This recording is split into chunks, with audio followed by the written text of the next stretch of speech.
friends. Welcome to another episode of the Mannschrecks. I'm Sarah. And I'm JJ. And that's Max. The cat. I don't know if they can hear it in the recording. No, I'm sure. He's just kind of making his little cooing noises. He's like, why are you guys in my space? Because we record in this little closet. I have zero banter. I just have nothing. So You want to just dive in? Sure. You ready? Are you ready to approach the news desk? Sure. All right. What do you got? I don't really have, actually only have one story though. Oh, no worries. Oh, do you want me to go first? Because I have two. Yeah, you go ahead and share your story. I'm very excited. My stories are very cute. Okay. The first one is Virginia state parks install viewfinders for people with color blindness just in time for leaf peeping season. Oh, nice. So it's, the viewfinders are outfitted with special lenses that help people who have a red-green color blindness distinguish between the hues. Oh, interesting. So people who are red-green colorblind, they don't get to enjoy the fall. I never thought about this before, but because the changes into red, they can't see that difference. It says an estimated 300 to 350 million people worldwide are affected by colorblindness, a condition that makes it difficult to distinguish. In nature, it means flowers, insects, and animals might appear to be less vibrant. The differences are especially pronounced during leaf peeping season, which, is that what we're calling it? No, that sounds such a weird term. It's called fall color change. Because it's red, orange, and gold is the prominent colors. People with color blindness, it looks drab or muted. It doesn't catch the eye as much. I'm sure they notice a little change, but not as much, right? Yeah. So Virginia installed in all 43 of their state parks. Oh, wow. They installed these special viewfinders. They look kind of like, that thing in New York where you put the coin in and you can see the Statue of Liberty? Like one of those. But they're set up at specific areas so you can see the landscape and turn it and look at the different colors. And there's a picture in the article of here's what it looks like to a colorblind person. Here's what the reality is. And I mean, they're missing out. It looks really, it's just cool. Green and maybe a little bit less green, like a yellow, when it's actually vibrant orange, and they just don't see it. Cool. And so that's super helpful. Isn't that just such the cutest story ever? I love it. I wonder how much money they spent doing that. Probably a lot. Natural Tunnel State Park installed a viewfinder at its gazebo, an overlook that offers a 360-degree view of the surrounding scenery. So it's on a hill and it can go in a circle. Nice. The first viewfinder was such a big hit that the state decided to bring them in for the rest of the state parks. Funding for the project came from donations made by visitors through the Roundup for Parks program. Oh, okay. Yeah. So if you round, it's hey, you want to round up 50 cents, or whatever. To celebrate the installation, they invited 6 people with red-green color blindness to Pocahontas State Park in Chesterfield, Virginia back in July. Y'all see this every day, huh? said Brian Wagner, one of his participants, per his statement. Everything's not the same green. Those colors are more vibrant. Visitors who are not colorblind can also see more vivid colors and sharper contrasts as they peer through the viewfinders. So it affects everybody because it's a lens, right? So it is going to be different. Right. But those who have colorblindness will notice the most difference. That's clever. I thought that was the cutest story, and it's perfect for fall. And it's that's such a I think about in Michigan, the color tour is such a huge thing. It is, yeah. I don't know that there's an organized event. It's just everybody does it. Go now. I want to know when peak color is. Yeah, and they just drive, And we used to do it when I was a kid. I never thought about the fact that colorblind people don't get to enjoy it as much. Not to the same extent, yeah. Yeah. So I was like, oh, way to go, cute. Virginia / Michigan, get on the ball. We got to do this now. That's so cool. All right. So my story is a little more scientific. The Earth will have a temporary mini moon for 2 months. So Earth's moon will have some company, a mini moon. Is it an asteroid? It's actually an asteroid about the size of a school bus, about 33 feet. When it whizzes by Earth on Sunday, it will be temporarily trapped by our planet's gravity and orbit the globe for only about 2 months. So this story... so it should be orbiting now because the story came out on the 27th. So they're saying that... it's an asteroid, so apparently these mini-moons are likely more common than we realize, says an astronomer at Massachusetts Institute of Technology. The last known one was detected in 2020. It happens with frequency, but we rarely see them because they're very small and hard to detect. I've heard this. Yeah, so apparently they've been more, like seen more recently and routinely because they're like looking for them now. Wow. So the discovery of the mini moon was published in the American Astronomical Society, and it says this one that we are going to have won't be visible to the naked eye or with your amateur telescopes, but will be observed with large research grade telescopes. That's so funny. So it says, here's a cool thing. You can't see it. It's really cool, but you won't be able to see it. So it's not clear whether the space rock originated as an asteroid or as if a chunk of the moon got blasted out. But regardless, it will orbit the globe for almost 57 days, not completing a full orbit. Instead, on November 25, it will part ways and continue its solo trajectory through the cosmos. It is expected to pass by again in 2055. Wow, it was a way down, like 21 30 years. Well, 30 years, yeah. When we get there, we'll do that story on this podcast. Yeah, because people will still be listening. In 30 years. I will be 70. Nice. No, I won't be 70. I'll be 60. Almost 70. We'll be getting towards retirement, you know? I'll be hopefully not recording anymore. That's fascinating. I kind of assumed that kind of stuff happens. I'm sure it does. We just don't see it. I mean, we don't even own an amateur telescope. Why would we know about those things? No. So. I remember in the UP, there was a telescope in the basement. Like, it was just left there. And we busted it out to play with, but we never actually got it to work because I think it was broken. It was broken. Just like, yeah, it was one of those leftover. Whatever. We don't feel like taking care of it kind of things, and yeah, ridiculous. But a school bus, it's the magic school bus. Miss Frizzle's like, let's learn about how to be an asteroid, and they did. And they did. They're still out there, and and they will be. I don't know. I just feel like there's so much that happens in the universe that we just have like no concept of. We have no idea. And as we learn, it'll be like, hey, look, another cool thing that we just had no idea was going on this whole time. It's pretty crazy. All right, this is the story I was most excited about because I just think you're going to get a kick out of it. I almost told the story to you like 3 times this past week, and I held my breath and I didn't say it. So, Harvard medical student ate over 700 eggs in a month, and his cholesterol levels dropped. I know. I told you, food. I am so tired of the people who say that, high cholesterol comes from the food that you eat. It comes from eggs. Too much meat, too much eggs. No, that's not true. So, first off, it's a New York Post article, and it says, this expert wasn't yoking around. So he's a med student. That one cracks me up. Oh, I love it. Well done. Harvard medical student Dr. Nick Norwitz ate 720 eggs in a month. He ate 2 dozen eggs every day. That's impressive. This is the Gaston of Harvard students. I don't even know how you do that. I mean, I guess you could scramble them for breakfast and you could eat them in some more creative way for lunch and then do it for dinner. He was studying the effects of the fowl diet on his cholesterol, and he saw his levels dropped almost 20%. It's cool, man. Massive drop. Eggs are good protein too. Like, his big thing, his hypothesis was that consuming the 60 dozen eggs, 2 dozen a day, would not increase his LDL, the low density lipoprotein, or bad cholesterol, by the time the month was over. That was his theory. It was like, I can eat an absurd amount of eggs and it won't increase and it didn't increase, it actually lowered it. Eating 24 eggs a day for an average of 1 per hour. Hold on, I gotta eat my hours up. Gotta eat my next hard-boiled egg. So his dietary intake of cholesterol more than quintupled.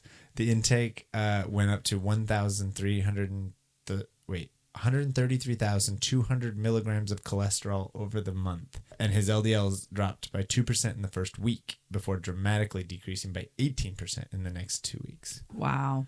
That's cool. Normal LDL levels are around 90 milligrams per decimeter, which I don't know what all that means. But while he was on a mixed standard American style diet, but eating 2 eggs or a half cup per day compared to an egg-free high carb breakfast, saw no change in the cholesterol levels. So he did like a little test, and then he's like, okay, what if we go insane with this? And it's just massive. It also found that those with health issues, including diabetes, who are eating 6 to 12 eggs per week, didn't have negative effects on cholesterol levels. So basically, he's like, it's not the eggs, guys. Like you think it's eggs. It's not eggs. Yep. Also, this guy's not a big guy. Like in the video, he's a fairly like skinny guy, but 2 dozen. How do you have time to eat anything else? I'd be like, I can't physically eat. Like, did you get any extra fruit? Like, you got to have balance somehow, man. Like, I gotta have something else. Whew.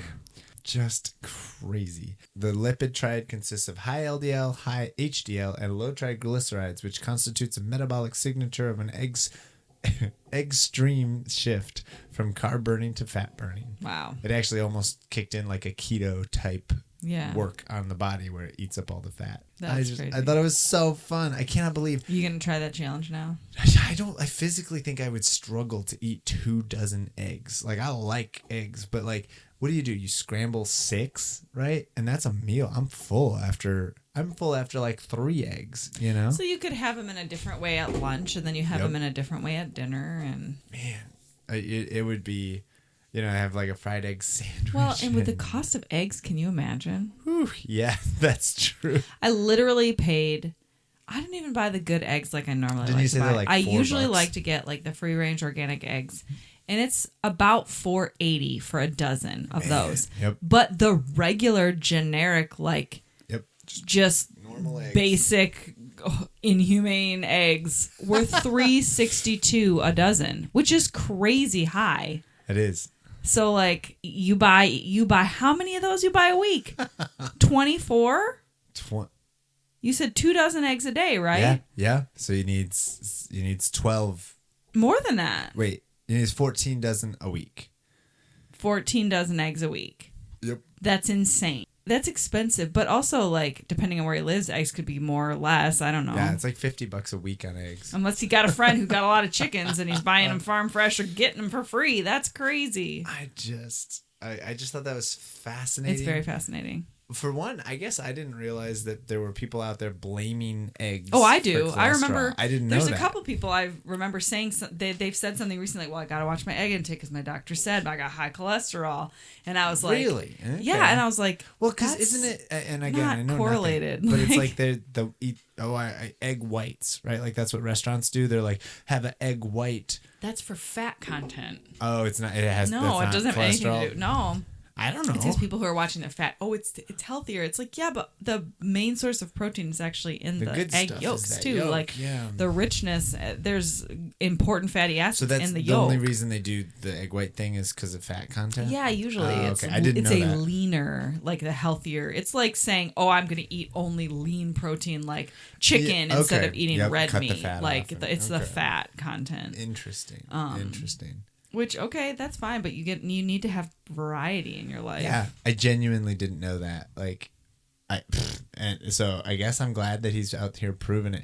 I just was trying to imagine. I mean, we literally eat eggs every day for breakfast. We don't eat 2 dozen eggs. No, but I like eggs. I mean, we eat a lot of eggs, and I'm glad to know it's not contributing to my cholesterol. That's a good thing.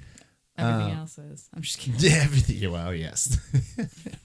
As I was reading the article, all I could think of was the part where Gaston is juggling eggs, and then he I was a boy. I ate 5 dozen eggs. Every something Morning to get large.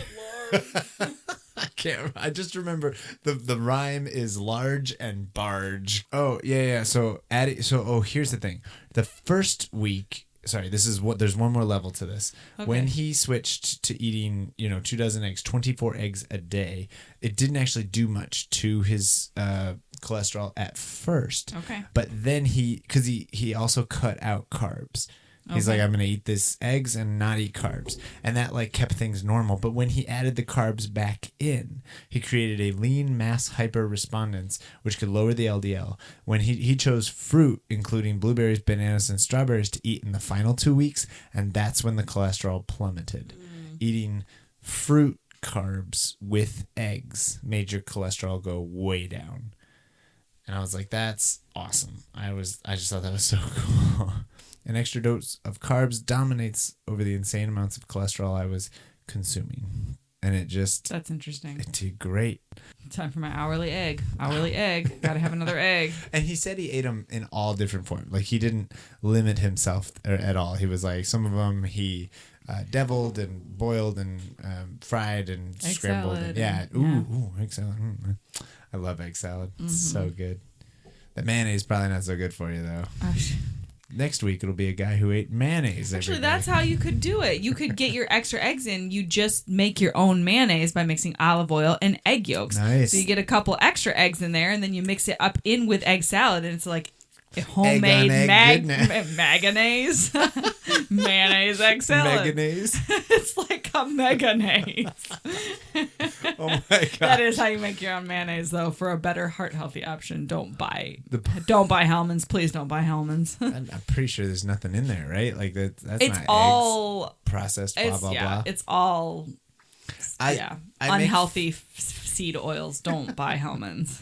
See, I don't like mayonnaise already, so I can make fun of it because it doesn't matter to me. I'm like, I don't even. Yeah. You know. Let's get away from our puns and our excellent story here. Boy, you're bad at this. I'm very bad. We need to run away to the money zone. Oh wait, we don't get paid for our advertisements, do we? I wish. Then I could get a new car. Oh, that sounds awesome. Are you ready for Sponsor Your Life? I guess.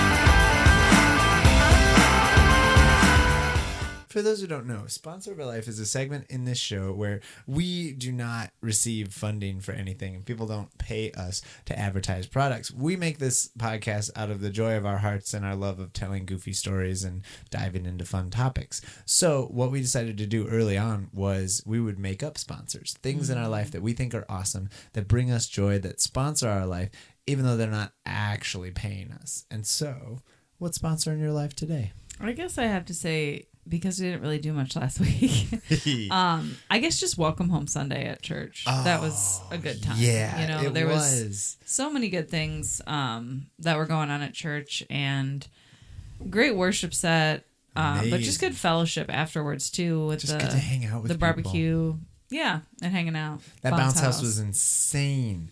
Yeah. We had a bounce house that we borrowed from another church, and I mean it was like a double-decker thing with a slide inside of it. The kids were super jazzed about it. Holy smokes. It was, yeah. But it was fun. So that was sponsoring my life. That's a good one. It was such nice weather too. Oh, it was beautiful. We really held on. We keep getting like summer days sneaking in there. Even today, like it was rainy and cloudy this morning, and I was like, oh, it's going to be cold. But it ended up being like 70 and sunny, breezy, but sunny at the end of the day. So it's like, I'll take this for fall. Oh, yeah. It's been lovely. Like, I've really been enjoying it. There's actually, as much as we didn't have a lot of like things that we did, there's a lot of stuff that like I've just been sponsoring my life lately. I think I'm going to go with Car Center though. So we were in a car accident. Well, you were in a car accident. Somebody hit you. Thankfully, no one got hurt. It didn't deploy airbags or anything. I'm so thankful that you were okay. But it resulted in a really inconvenient dent in the van. It doesn't affect the functionality of the car at all. Nope, it's door just, still opens. It looks so janky and it's so bad. It drives me nuts. Well, and what's annoying about it, the reason I say it's inconvenient is because it's not something that can be popped out, and it's attached to this other part of the car. So the only way to repair it is to replace this whole big chunk, which costs like $2,000 for that piece just alone. That one piece. And so the repair started at like $4,900 and insurance was going to cover it. So we took it to a place called Car Center, which is like a mile away. It's in Burton Heights. It's really, really close by. And it was a really nice place, actually. Yeah. And then our insurance said, actually, so then the price went up. When they got in there, they were like, oh. They did their final diagnosis. And it was like way more. And so it was like $8,000 to fix a dent. It's this little dent. And like you said, it doesn't It's a dent in the sliding door, which they have to replace. And it's a little bit in the wheel well of the rear passenger side. And they would have to replace that whole side. It's just amazing to me. And paint and everything. So. Yeah. And so like the cost of it, I was just like shocked because it just looking at it is like, okay, it's not that bad, but insurance kind of gave us a ring around for a little bit. But there's a guy, Brandon, over at Car Center, and he was so helpful because I was a little confused about what some of the terms meant and how it all comes together. And he like walked me through it, and it was super helpful. And I was like, geez, I don't even know what this means. And he's like, no. And like we didn't have to pay them. They took it. They didn't do anything. They were very kind. They've had it for a couple of days for like 5 days. Yep. So and he was like, nope, you're fine. You can just walk away from this, and we'll come come back to it later, save our pennies, and do this fix. But it was just kind of I was very grateful for them. Yeah, they were super helpful. It was a weird, unfortunate thing of like figuring this out. And I was a little panicked for a moment there. I was like, wait, what are you talking about? Why is it costing so much for such a small dent? you know? But no, he was super cool. Honestly, just a really nice place. They you just kind of, I asked a bunch of questions. They answered every question I had. They were super like, I just appreciate it when people will explain something to you, like rather than just being like, just trust me, blah blah blah. It's just what it is. Or like, I'm not making any money off you. Just get out of my hair. I don't have time for you. Yeah, he totally could have been like, get out of my shop. Yeah, you're not actually getting your car repaired. I'm not making any money off you. No, they were so kind, and so even though we didn't end up using their services, I was really grateful for all their help. I would go back to them again. Yeah, when we do, repair or whatever we do. Yeah, that's my place right now. Mm-hmm. I liked it. And so Car Center in Burton Heights is sponsoring my life today. Nice. I was just realizing I could list like 3 other things that are sponsoring my life lately. Sorry, this is totally off topic and not what we're about to talk about, but how have you been enjoying Rings of Power? I like it. It's we got good. one more episode left. Oh my gosh, is it really only the last episode? I think so. I think we've watched 7. There's only, I know, right? That's my pace. I have to wait 2 more years for another season. Probably. I'm really enjoying it. I think it's messing with the source material. They're just kind of ignoring the source material. Yeah. I haven't read all the source material. No, I've read a big chunk of it, but not all of it. And so, but I like it. I have no complaints. I'm enjoying it. It's been well done for the most part. There's a few things that I kind of roll my eyes at, but for the most part, I'm like, this is good. Like, I'm really enjoying it. Yeah. Okay, so I have a couple of things to talk about, and I just want to shift gears a little bit. So last week we talked about classes, and we've been watching these movies with Audrey Hepburn in them. Or no, not Audrey Hepburn. We were watching Jane Austen films. Jane Austen. And there was like the high class people and the lower class people and the middle class, and then we like talked about all that stuff. And so one of the questions was, do you think people choose their class? Like people choose what they want to be? And it was like, no, people are kind of stuck. You can climb or lose, but for the most part, people don't get to pick. So then I had a sort of a related question. So historically, it has always been thought that high-class people are inherently better people, right? Like they're pure blood or whatever. And they talk about, literally, they used to talk about mixing bloodlines and stuff. And there's like higher class people. And so my first question is, do you think people are born a certain way? Or is it all, like, I guess this is kind of a nature versus nurture. Yeah, this is sort of a nature-nurture question. I think it's nurture. Nurture? If not all nurture. I mean, yes, certain people are born with different, ways of acting and reacting and different personalities and whatnot, or they might trend towards certain things. But, like, I feel like if you're born into money, you have people how to teach you how to be a certain way. It's true. Not that you're just inherently that way, like, oh, I'm just more polite because that's just my person. No, that's because you were taught how to be that. If someone who were lower class, they gotta fight to get what you need. Like you can't always be polite. So I feel like that's a really blind statement to make, to say like, only wealthy people are, kind and polite. And it's like, yeah, because you have all the resources you need to let you live that type of lifestyle. 100%. It's not cutthroat. Well, and I think about one of my favorite tropes in like fiction is when you take someone out of their preferred environment and see how they do elsewhere. So like, for example, and this is kind of a silly example, but in Indiana Jones and the Temple of Doom, you have that singer lady who's like used to performing in Japan, and she's famous and she's wealthy and she's got all this stuff, and then they stick her like in the jungles of India, and she just is a nasty person. I mean, like she turns into kind of this whiny Prince and the Pauper. That's who wrote that? The one that comes to my mind is not Prince and the Pauper, but Pudd'nhead Wilson, which is Mark. Wilson. That's Mark Twain. There you go. That's Mark Twain. And I actually really like it. If you guys don't know that book, it's been a long time since I read Pudd'nhead Wilson. Well, and Pudd'nhead Wilson is about a guy who was the plantation owner's son, and then actually there was a slave's son, and so there's this dynamic of not just rich and poor, but like free and enslaved, and they were raised. They get switched at birth. The mother of the nurse who was a slave. She switched them at birth, and then they grow up, and then it's discovered. But then the epilogue of the book, when they switch back or whatever, is that they're both miserable because the wealthy guy has no idea how to work and the slave has no idea how to act in proper society or whatever. So they're actually all miserable. It was kind of it's more of a comedy, like the way he writes it. Yeah. But that haunts me a little bit because I wonder, it's like, no, it's not like how you were raised and you just kind of step into it and poof. It's like, no, it's nurture, you know, it's what you grew up with. Yeah. And if you don't, I was born like this. Yeah, but yeah, that's interesting though. I just wonder, and it's like, is there anything to high class line, or is that just completely bunk made up? You know, like my royal bloodline. You know, and it's like, well, you're from the royal bloodline, and so you've got royalty in your veins, and it's like, we're not talking about dogs. Like, just funny because I just don't think any of that makes any sense. I don't either. It's a lie made up by the wealthy, the ones on top, to keep them on the top.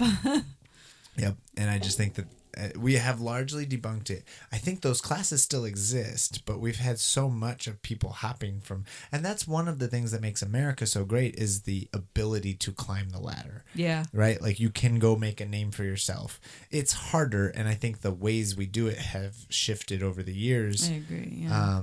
But yeah, people can climb if they want to, and that's something you maybe can't do in other countries. Yeah. You're just stuck in your place, your space, and this is who you are, what you are. Whereas in America, you can make yourself into something more. So anyways, I thought that was an interesting level of it. That's interesting. But that led us to, at the very end of our conversation last week, we were talking about clothing. And so I was trying to find a nice article about, how we dress for church, and does it matter what you wear for church? Okay. And is there high class and low class clothing or not? And what's funny is that when I went looking for an article, Google's AI gave me an answer. So this is an AI overview. Okay. And actually, I'm kind of on board. So first off, let's just get your opinion. How do you think people should dress for church? So my inclination is just the legalistic way I was raised, that you dress nice for church. But as time goes on, I more and more get lax on that because honestly, like... Totally. It's more comfortable to wear what you feel comfortable in. Yep. And sometimes that's a dress for me, and sometimes that's jeans for me. Now, I'm obviously not wearing like ripped cut off jeans. I still cannot wear shorts to church. That's just me. Yep. But that's just because that's how I was raised, and that's just something that sticks with me. So that's my preference. But like, I'm not going to look down on someone because they wore shorts to church. But you personally wouldn't. Like you can't. I personally for yourself. would not. You're not judging other people. No, I'm not gonna. For you, there's this. If you're wearing something that's super distracting and inappropriate, like that's different. I'm not gonna call you out on it and make you leave the church service. Shame someone. I'm not gonna Dale Partridge yet, but I will probably just be like, "Oh, that's an interesting choice," and move on. Because I would, obviously have things that I feel comfortable wearing and not feel comfortable wearing, and for everyone else that's different. But and you have a fairly reserved style. That's always been. So I do like my inclination is to dress nice, but it's not like I'm gonna suggest someone wears like a fancy dress or like a tux to church. Like, you're worshiping God, and it's about your heart's appearance, not your outward appearance. 100%.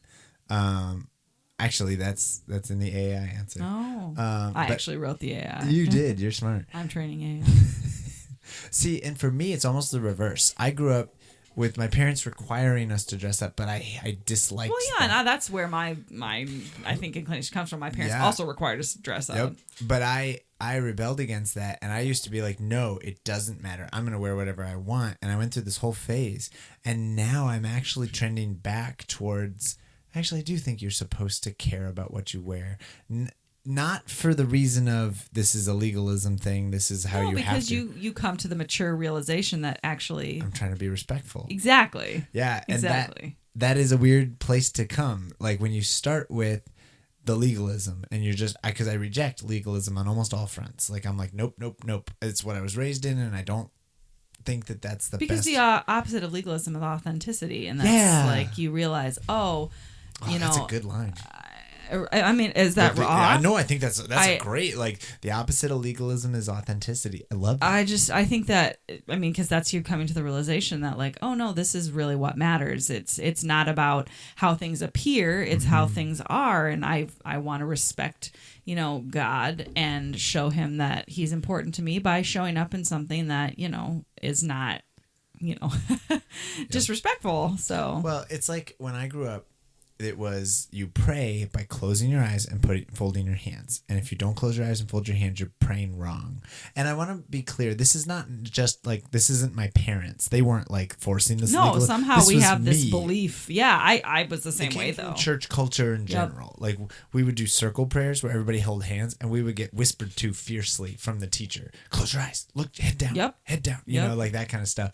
And so for a long time I fought against that. I'm going to pray with my eyes open. I'm going to pray with my hands open, like up or something. Like I won't do that. But then I find I'm fairly easy to distract as a person. It's really helpful for me to close my eyes. You know what I mean?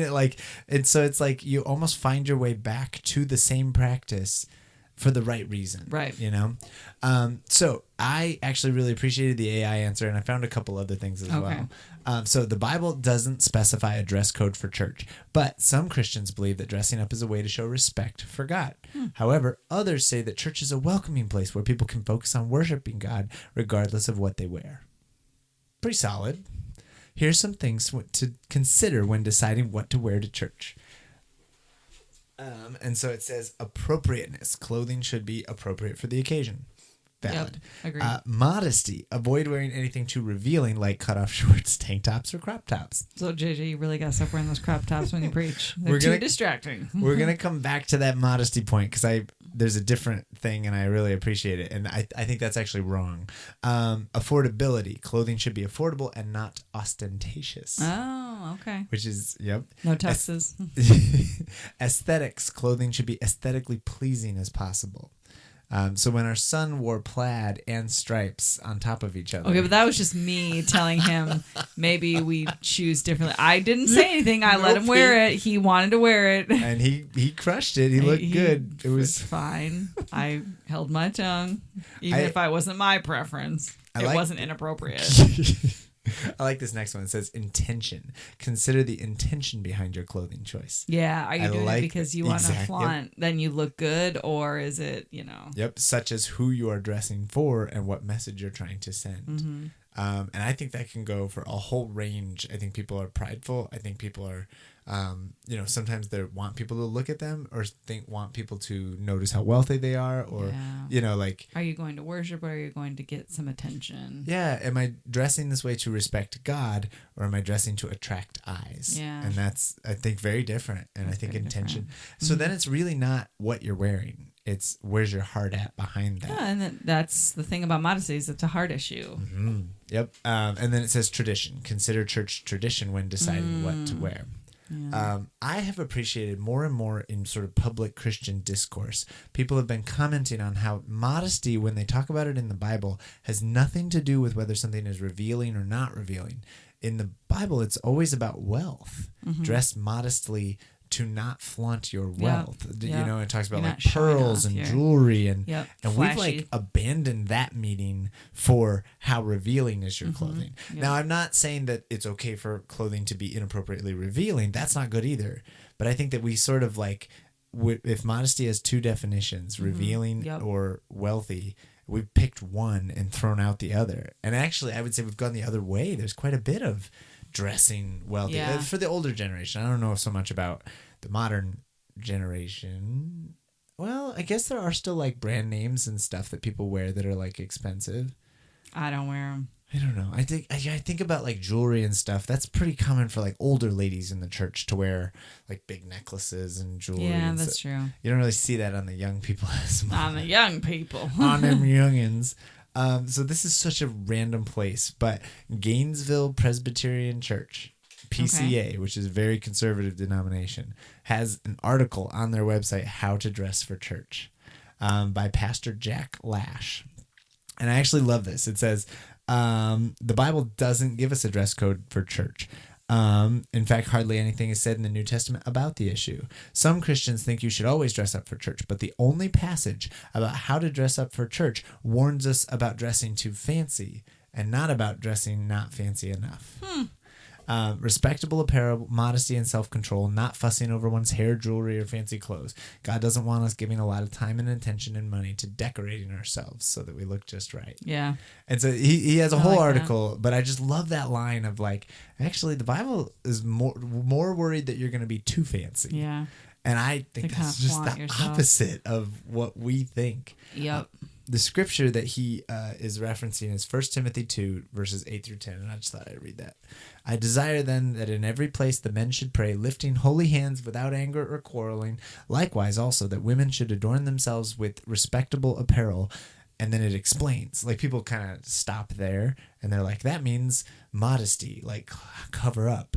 And it's like, should adorn themselves with respectable apparel, with modesty and self-control, not with braided hair, gold or pearls or costly attire, but with what is proper for a woman who professes godliness. And then again, they clarify with good works. And so it's like, you adorn yourself with good works. It has nothing to do with your outward appearance. Yeah. And yeah, I like that. Yeah. That's like one of the only passages in the whole Bible that talks about what you should wear to church. And yet we get so hung up on the ridiculous parts of it that don't even matter. It's just not classy. Déclassé. Ooh, French. Classy. Office reference. Ding. I haven't made one of those in a while. You just snuck that right in there. I did, yeah. This is a fun conversation. I just realized another joke. Hey, how about my new best friend AI gives me... no, don't ask AI to tell you a joke. All right. AI joke generator. Oh boy. No. This is going to be terrible. Yes, it will. No, wait. This is an article about how about the dad joke generator from CNN? Oh, yikes. Do I want this? Probably not. Ooh, push the button. Oh, nice. It's a little machine.